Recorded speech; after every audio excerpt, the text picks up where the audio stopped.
ये press conference के पीछे एआई जनरेटेड कोई ऑडियो अरविंद केजरीवाल जी के आवाज में किसी ने बना दिया है, क्योंकि जिस तरह से ये बोल रहे थे मुझे लगा कि ये अरविंद केजरीवाल अब ये क्यों बोल रहे हैं ऐसा। मैं धूर्तता की भी कोई सीमा होती है। तो मैं हैरान हो गया।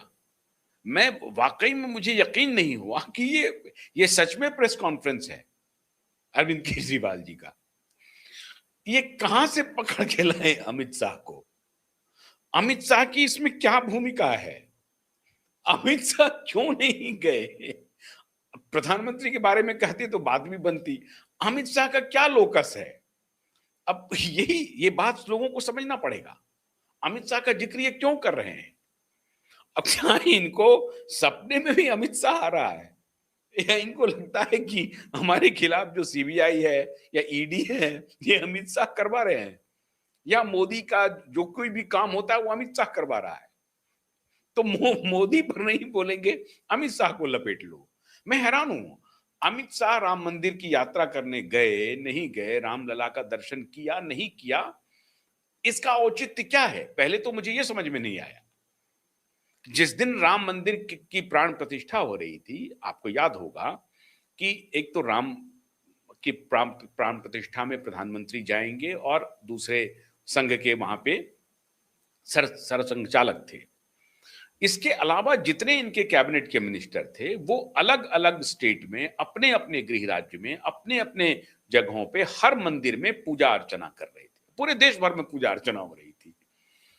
तो अमित शाह भी पूजा अर्चना कर रहे थे, अमित शाह उसमें नहीं गए।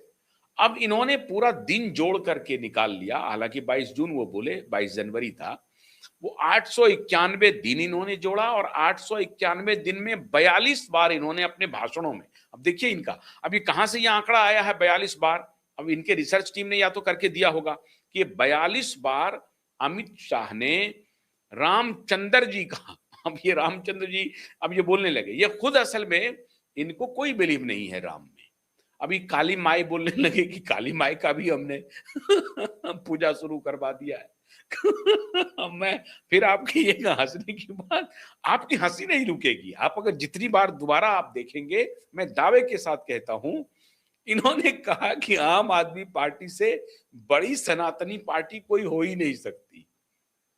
अब इस पर हंसी आएगी या नहीं आएगी? ये स्टेटमेंट किनका था? मेरा तो था नहीं कि मेरी नानी ने कहा था कि बेटे वहां मस्जिद तोड़ करके राम लला का उस पर मत जाना। तो इनको पूछा पत्रकारों ने उस प्रेस कॉन्फ्रेंस में। मैं अभी तक कंफर्म नहीं हूं कि ये एआई जनरेटेड वीडियो है या वाकई में प्रेस कॉन्फ्रेंस है, क्योंकि ये पूरा कॉमेडी लग रहे हैं। पूरा ये स्टैंड अप कॉमेडियन भी खड़े होकर के कॉमेडी करते हैं, ये बैठ करके कॉमेडी कर रहे हैं। ये पूरा हास्य विनोद लग रहा था। मतलब जिसका कोई लेना ना देना, जोड़ के लाए कि 891 दिन हो गए, अमित शाह रामलला का दर्शन करने के लिए नहीं गए। हो सकता है बहुत सारे और कैबिनेट मिनिस्टर होंगे जो नहीं गए होंगे रामलला का दर्शन करने के लिए, या जाएंगे, उनकी आस्था का है। अयोध्या जब जाना होगा वो चले जाएंगे। वो देख रहे हैं, ये कह रहे हैं कि ये रामचंद्र जी में इनका भरोसा नहीं है।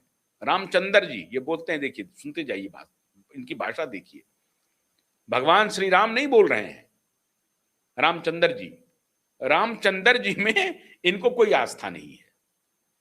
एक तो ये खुद रामचंद्र मतलब श्री राम जी का अपमान, भगवान का अपमान कर रहे हैं, उसे माने फर्स्ट नेम से पुकार रहे हैं रामचंद्र जी से।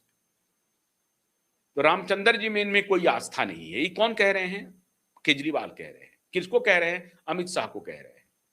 जो माने अगर कोई पूरे कैबिनेट में मोदी के साथ साथ अगर कोई एक व्यक्ति सबसे अधिक पूजा पाठी होगा या भगवान में जिनकी आस्था होगी, तो उसमें सबसे अधिक हैं अमित शाह। याद कीजिए, अमित शाह के घर में कोई पूजा का कार्यक्रम चल रहा था और उनके पुत्र का ध्यान कहीं बट गया, तो सबके सामने में उन्होंने डांट लगा दी, जबकि अमित शाह जी को मालूम था कि कहीं कैमरा उमरा भी होगा।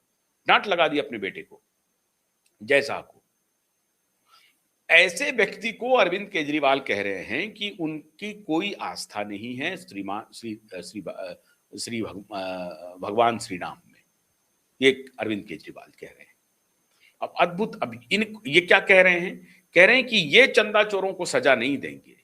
सजा तो तब होगी जब सत्ता बदल जाएगी, मतलब योगी की का शासन चले जाए, मोदी का शासन चले जाए, उत्तर प्रदेश में भी ये चुनाव हार जाएं और केंद्र में भी मोदी चले जाए, तो दोनों जगह जब जाएंगे तब ये इनको सजा देंगे। फिर ये अगला मैं आप हंसी को रोक नहीं पाएंगे इनकी प्रेस कॉन्फ्रेंस को अगर बार बार सुनेंगे। फिर ये कह रहे हैं कि भगवान श्री राम ने देखो जी इनको 21 राज्यों में क्या नहीं दिया इनको। पहले तो कह रहे हैं कि इनको 7 पुस्तों की सजा देंगे, फिर कह रहे हैं कि इनको क्या नहीं दिया। अब कमाल है, एक तरफ तो सजा की बात कर रहे हैं, दूसरी तरफ कह रहे हैं कि इनको क्या नहीं दिया जी, 21 राज्यों में इनको सरकार दिला दी। अगर भगवान श्री राम इतने ही नाराज होते इनसे तो 21 राज्यों में, तो ये खुद कह रहे हैं कि 21 राज्यों में बीजेपी की सरकार बना दी, देखो जी उसके साथ इन्होंने धोखा किया। तो इनका असल में रामचंद्र जी पर भरोसा नहीं है। अब फिर कहते हैं कि इनकी 7 पुश्तें याद रखेंगी। अरे भाई पुश्तें तो बाद में याद रखेंगी, लेकिन अभी बतौर जुबानी आपने खुद कह दिया कि 21 राज्यों में श्री रामचंद्र की इनके ऊपर कृपा रही। खैर, अब वो विषय थोड़ी देर के लिए, अब श्री रामचंद्र, भगवान रामचंद्र और भगवान राम जी और भगवान श्री केजरीवाल की गाथा को थोड़ा विराम देते हैं। सबसे इंपॉर्टेंट बिंदु पर मैं आता हूं मित्रों, ये चंदा चोरी का जो प्रकरण चल रहा था, जिसमें चंपत राय के ऊपर जो उनकी भूमिका के ऊपर जो सवाल है, उसका जो पक्का सबूत अब आया है मित्रों, उस सबूत का मैं डिटेल आपको बता रहा हूं। चंपत राय जी ने लगभग 80 लाख रुपए जो कलेक्ट किए थे, वो भी उन्होंने कलेक्ट करके दे दिए हैं, और वो पैसा, उसमें से एक भी पैसे का हेरफेर नहीं हुआ है, नंबर 1। नंबर 2, जो सोने चांदी हीरे की बात हो रही थी वो सभी इंटैक्ट है, किसी की चोरी नहीं हुई है, और वो सभी चंपत राय जी के पास हैं। उसका सारा विवरण भी है कि किसने कितना कब किस समय में ये दान किया था। जब उनको एसआईटी ने बुलाया तो वो इस बात को, इसका जवाब वो इसलिए नहीं दे पाए, एक तो उनकी उम्र भी ज्यादा हो गई है और इतने घबराए हुए हैं कि उनको कुछ पता नहीं चल रहा है कि किस चीज को हमने कहां रखा है, लेकिन सारे दस्तावेज उनके पास हैं, उन्होंने सारे दस्तावेज एसआईटी को दे दिए हैं। तो अंदर की जो खबर है वो ये है कि हीरे जवाहरात, जिसके आप कहते हैं हीरे सोने चांदी के जितने भी जो दान दिए गए वस्तुएं हैं, वो सबके सब इंटैक्ट हैं, किसी की चोरी नहीं हुई है। हम बीच में एक खेल जरूर हुआ कि चंपत राय जी ने जो चांदी गलाने वाली जो कंपनी थी, जो उनको बुलाया था, भाई इसका क्या करेंगे, तो गला करके कुछ किया जाए, उसको रखा जाए, कहीं पर तिजोरी में रखने की बात है, उसको भी उन्होंने हटा दिया। चंपत राय की गलती ये हुई है